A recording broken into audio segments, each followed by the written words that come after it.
था कि विलियम ने मैक्स को चैलेंज कर दिया था, जिसके बाद उन दोनों की फाइट होती है, जहां लड़ते हुए मैक्स की तलवार उसके हाथ से छूट जाती है। जिसके बाद मैक्स स्पिरिचुअल पावर से अपनी स्वॉर्ड वापस लेने के लिए हैंड साइन बनाने लगता है, जिसे यंग मास्टर के पेरेंट्स ध्यान से देखने लगते हैं। अब आगे तो इस पार्ट की शुरुआत में मैक्स स्पिरिचुअल पावर से अपनी स्वॉर्ड लेने की कोशिश करता है, पर तभी उसे सीनियर चू और जियांग की बातें याद आती हैं, जिन्होंने उसे कहा था कि मैक्स को विलियम को हराने के लिए मेहनत करनी होगी। इसलिए मैक्स डिसाइड करता है कि वो उससे लड़ते हुए स्पिरिचुअल पावर का इस्तेमाल नहीं करेगा, क्योंकि इससे मैक्स को एक एडवांटेज मिल जाएगी, पर वो कुछ सीख नहीं पाएगा।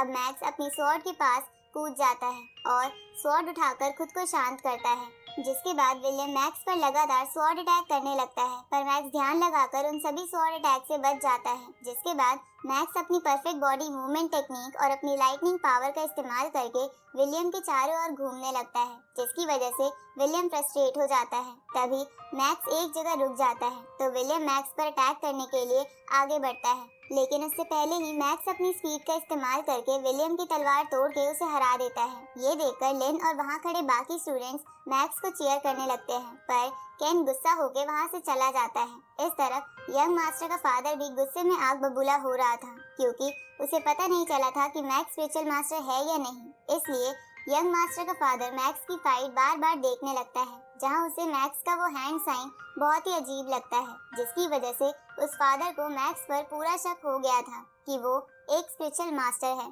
दूसरी तरफ हम वर्चुअल वर्ल्ड को देखते हैं, जहां विलियम मैक्स से कहता है कि तुम बहुत ताकतवर हो, जिसपे मैक्स उसे कहता है कि ऐसा नहीं है। विलियम की स्वॉर्ड टेक्निक बहुत ही अच्छी है, लेकिन मैक्स की स्पीड उससे ज्यादा है, जिसकी वजह से वो विलियम को आराम से हरा पाया। अब वो दोनों वहाँ से बाहर आ जाते हैं। दूसरी तरफ वो यंग मास्टर का फादर उस हैंड साइन को देखकर केन को कॉल करता है और उसे सारी बात बताकर कहता है कि तुम मैक्स पर कड़ी नजर रखो और पता लगाओ कि मैक्स स्पिरिचुअल मास्टर है या नहीं। ये सुनके केन इसके लिए मान जाता है, जिसके बाद केन विलियम को धीरे से कुछ कहकर उसे वहाँ से ले जाता है। इस तरफ लिन मैक्स के पास आके उसे कॉन्ग्रेचुलेट करके उससे ट्रीट मांगती है, तो मैक्स कहता है कि हाँ, मैं बाद में ट्रीट जरूर दूंगा। तभी वहाँ जियांग आ जाता है और मैक्स को वहाँ से ले जाता है, क्योंकि जियांग मैक्स को एक टीचर से मिलवाना चाहता था। अब वो टीचर वहाँ आती है, जिनका नाम मिस रोजी था, जो बहुत ही ताकतवर थी।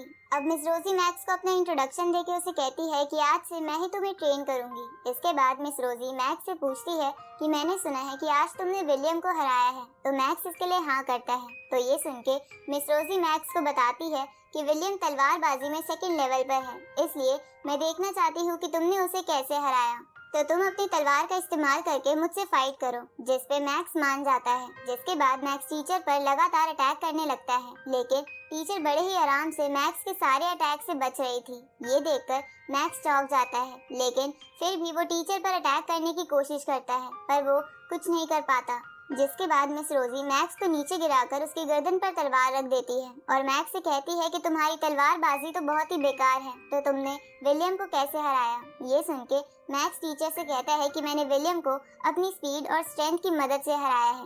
ये सुन के मिस मैक्स से उसके पंच की पावर पूछती है, जिसपे मैक्स उन्हें बताता है कि मेरे पंच की पावर 28 टन है। तो मिस मैक्स को बताती है कि तुम्हारे पंच की पावर बहुत ही अच्छी है, साथ ही तुम्हारी स्पीड भी अच्छी है, लेकिन तुम्हारी तलवारबाजी बहुत ही बेकार है, क्योंकि तुम किसी सिस्टमैटिक मेथड से तलवारबाजी नहीं करते। इसके बाद मिस रोजी मैक्स से कहती है कि अब वो मैक्स को एक स्पेशल ट्रेनिंग के बारे में बताने वाली है, जिससे उसके लेग्स मजबूत होंगे, साथ ही उसकी स्पीड भी इंक्रीज होगी। अब ये कहकर मिस रोजी मैक्स को एक ग्रेविटेशनल रूम में ले जाती है, जहाँ वो मैक्स को बताती है कि इस ग्रेविटेशनल रूम की दीवारें इतनी मजबूत है कि एक वॉर गॉड लेवल से ऊपर का वॉरियर भी इन दीवारों का कुछ नहीं बिगाड़ सकता। तभी मैक्स इन दीवारों पर एक पंच का निशान देखता है, जिसपे मिस मैक्स को बताती है कि ये वर्ल्ड के सबसे स्ट्रॉन्गेस्ट वॉरियर हॉन्ग के हाथों का निशान है, जो एक लौता वॉरियर है जिसने इन दीवारों पर कोई निशान बनाया है। ये सुनकर मैक्स हैरान हो जाता है। अब मिस रोजी मैक्स को एक प्लेट पर खड़ा होने को बोलती है, जिसके बाद मिस मैक्स के नीचे की ग्रेविटेशनल फोर्स एक एक करके बढ़ाने लगती है, जहां मैक्स 9 लेवल की ग्रेविटी तक सह पा रहा था, लेकिन इसके बाद की ग्रेविटी फोर्स में मैक्स ठीक से खड़ा नहीं हो पा रहा था और उसकी आंखें भी बंद हो रही थी। अब मैक्स मिस को बताता है कि उसके इंटरनल ऑर्गन्स में बहुत तेज दर्द हो रहा है। तो ये सुनकर मिस मैक्स को 50 लेवल की ग्रेविटी फेस करके दिखाती है। ये देखकर मैक्स हैरान हो जाता है। इसके बाद मिस मैक्स को बताती है कि अगर वो रोज 2 घंटे यहाँ प्रैक्टिस करेगा तो उसकी स्ट्रेंथ नॉर्मल ट्रेनिंग के मुकाबले बहुत जल्दी बढ़ेगी। इसलिए तुम यहाँ रेगुलर प्रैक्टिस करना, क्योंकि यहाँ कंपटीशन बहुत ज्यादा है। ये सुन के मैक्स सब कुछ समझ जाता है। इस तरफ हम यंग मास्टर के फादर को देखते हैं, जिसे मैक्स पर पूरा शक हो गया था कि उसी ने उसके बेटे को मारा है। इसलिए वो फादर अपने आदमियों को मैक्स का बैकग्राउंड निकालने को कहता है। साथ ही यंग मास्टर की मॉम ने भी ये डिसाइड कर लिया था कि अगर मैक्स यंग मास्टर का किलर होगा तो वो मैक्स को बहुत बुरी मौत देगी।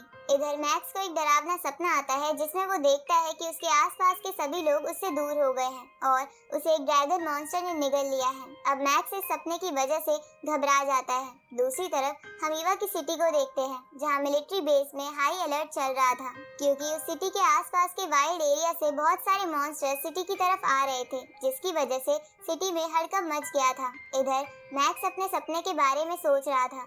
तभी मैक्स कुछ स्टूडेंट्स को घबराते हुए कहीं जाता हुआ देखता है। तो मैक्स उन स्टूडेंट्स के पास जाता है और वहाँ खड़े जियांग से पूछता है कि क्या हुआ है। तो जियांग उसे सारी सिचुएशन बताता है कि तुम्हारी वाली सिटी पर मॉन्स्टर्स ने हमला कर दिया है। इस तरफ उस सिटी में मिलिट्री चीफ अपने सोल्जर से पूछता है कि क्या उन मॉन्स्टर्स का कोई लीडर भी है, जिस पर ऑफिसर उसे कहता है कि हाँ, लेकिन हमारा रडार खराब होने की वजह से हम उसे ढूंढ नहीं पा रहे हैं। साथ ही हमारे साउथ ईस्ट बेस के 90% जनरल लेवल के प्रैक्टिशनर मर चुके हैं। ये सुनकर चीफ ऑफिसर से कहता है कि क्या हमें किसी मार्शल हॉल का कोई वॉर गॉड सोल्जर मिल सकता है, जिस पर ऑफिसर उसे बताता है कि सभी मार्शल हॉल ने सोल्जर्स भेजने से मना कर दिया है, पर जिज्ञान हॉल अपने कुछ प्रैक्टिशनर भेज रहा है। साथ ही जिज्ञान हॉल के मेन हेडक्वार्टर से कुछ वॉरियर्स आ रहे हैं। इधर हम हेडक्वार्टर वाली सिटी में इलाइट कैंप को देखते हैं, जहां मिलिट्री की मदद के लिए चू, कमिश्नर और जियांग जा रहे थे। तो मैक्स और लिन भी उनके साथ चलने को बोलते हैं, पर कमिश्नर इसके लिए मना कर देता है,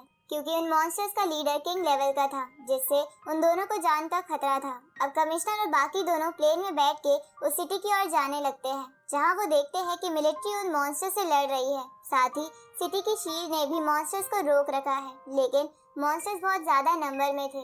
इधर मैक्स अपनी सिटी में जाना चाहता था, क्योंकि वहाँ उसके पेरेंट्स भी थे। इसलिए मैक्स एक प्राइवेट प्लेन बुक करने की कोशिश करता है, पर उसे कोई भी प्लेन नहीं मिलता। तभी मैक्स को पता चलता है कि वहाँ से HR अलायंस का एक प्लेन मेडिकल सप्लाई लेकर उस सिटी की तरफ जा रहा है। तो मैक्स चुपके से उस प्लेन में चढ़ जाता है, लेकिन प्लेन के उड़ते ही प्लेन के कैप्टन को उसके बारे में पता चल जाता है। इधर हम उस सिटी को देखते हैं, जिसकी मिलिट्री मिसाइल्स की मदद से मॉन्स्टर्स को मार रही थी, पर तभी वहाँ मॉन्स्टर्स का लीडर आ जाता है और इलेक्ट्रोमैग्नेटिक वेव छोड़ने लगता है, जिसकी वजह से सारा डिफेंस सिस्टम बंद पड़ जाता है। साथ ही हवा में उड़ रहा कमिश्नर का प्लेन भी नीचे गिरने लगता है। तो वो तीनों प्लेन से कूद के मॉन्स्टर्स को मारना चालू कर देते हैं, क्योंकि डिफेंस सिस्टम बंद होने की वजह से मॉन्स्टर सिटी में घुस रहे थे। इस तरफ डिफेंस सिस्टम बंद होने वाली बात मिलिट्री चीफ को भी पता चल जाती है। तो मिलिट्री चीफ अपने ऑफिसर से पूछता है कि HR अलायंस बायोलॉजिकल इंस्टीट्यूट ने हमें मेडिसिन भिजवा दी है, ताकि हम उस जगह के सोल्जर्स की फर्स्ट एड कर सके।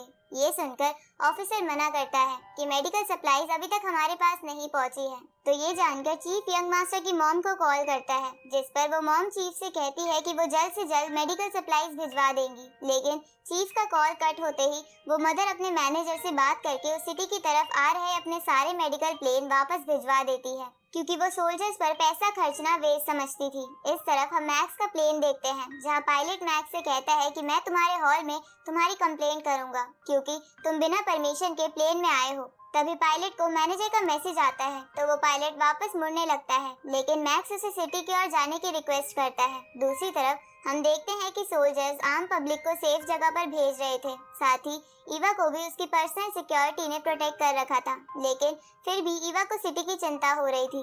इधर उन मॉन्स्टर्स का लीडर एक दूसरे बेस की तरफ आता है, जहां बस कुछ ही सोल्जर्स थे जो उस मॉन्स्टर को लेजर गन से मारने की कोशिश करते हैं, पर वो लीडर अपनी इलेक्ट्रोमैग्नेटिक वेव्स की मदद से उस लेजर गन को खराब कर देता है और उन सोल्जर्स को भी मार देता है। तभी वहाँ से उड़ रहा मैक्स का प्लेन भी खराब हो जाता है और नीचे गिरने लगता है, पर मैक्स अपनी स्पिरिचुअल पावर से प्लेन को सेफली लैंड करवा देता है। दूसरी तरफ कमिश्नर, जियांग और जिज्ञान हॉल का चीफ मॉन्स्टर के लीडर की तरफ आने लगते हैं। इस तरफ हम यंग मास्टर की मदर को देखते हैं, जिसे उसका मैनेजर बताता है कि किसी मैक्स नाम के बंदे ने उनके प्लेन को वापस नहीं मुड़ने दिया। अब मैक्स का नाम सुनकर यंग मास्टर का फादर गुस्से में अपने एआई सिस्टम से सिटी के लाइव सीसीटीवी कैमरा स्क्रीन पर दिखाने को कहता है। इस तरफ हम मैक्स को देखते हैं, जो वहाँ मॉन्स्टर के लीडर को देखकर हैरान हो जाता है। तभी मैक्स वहाँ पर एक माँ बेटे को देखता है, जिन पर एक बिल्डिंग का मलबा गिर रहा था, तो मैक्स उन्हें बचा लेता है और वहाँ खड़े सभी लोगों को वो जगह जल्दी से जल्दी खाली करने को कहता है।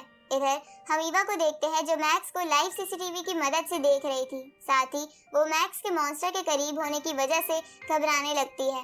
इस तरफ वो मॉन्स्टर का लीडर मैक्स पर अटैक करता है, लेकिन मैक्स इस अटैक से बच जाता है और अपनी स्पिरिचुअल पावर का इस्तेमाल करके मलबे को मॉन्स्टर्स पे गिराने लगता है। पर ये सब यंग मास्टर के पेरेंट्स देख लेते हैं, जिसके बाद उन दोनों को पता चल जाता है कि मैक्स एक स्पिरिचुअल मास्टर है और उसी ने उनके बेटे को मारा है। इसलिए वो मदर गुस्से में मैक्स को मारने के लिए जाने लगती है, पर उसका हस्बैंड उसे ये कह के रोक देता है कि वो मैक्स को ऐसे पब्लिक में नहीं मार सकते, क्योंकि मैक्स अभी हीरो की तरह पब्लिक के लिए लड़ रहा है। इसलिए मैं बाद में मैक्स को बहुत बुरी मौत दूंगा। ये सुन के वो मदर शांत हो जाती है। दूसरी तरफ मैक्स उस मॉन्स्टर लीडर से लड़ता हुआ उसकी आंखों के पास आ जाता है और उसकी डरावनी आंखें देखकर अपने माइंड पर कंट्रोल खो देता है, जिसकी वजह से वो मॉन्स्टर मैक्स को खाने वाला था। पर तभी वहाँ कमिश्नर आके मैक्स को बचा लेता है, जिसके बाद जिज्ञान हॉल का चीफ अपने स्टूडेंट्स और आइस गन की मदद से उस मॉन्स्टर को जमा देता है। इस तरफ कमिश्नर मैक्स से पूछता है कि तुम यहाँ कैसे आए, तो मैक्स उससे सारी बात बताता है, जिसके बाद